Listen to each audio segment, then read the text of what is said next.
Okay, so first vlog for the day kasi may lakad tayo ngayon. So first vlog for the day is yung word na factotum. So ano ba tong factotum na to? Ang meaning daw nito is isang empleyado na kayang gawin kahit anong trabaho.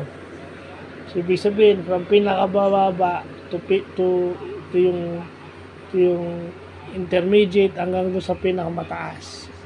O hindi, sige, from pinakamababa to intermediate. So, ganun yun. An employee who does all kinds of work.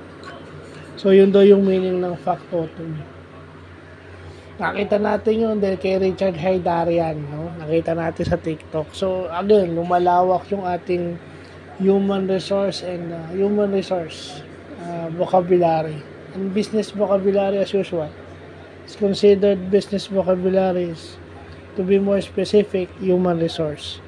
So, magandang nalalaman natin yan.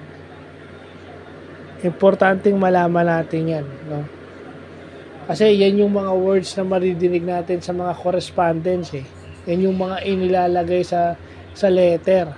Na kung hindi natin alam, tayo rin ang kawawa. So, yun lang po.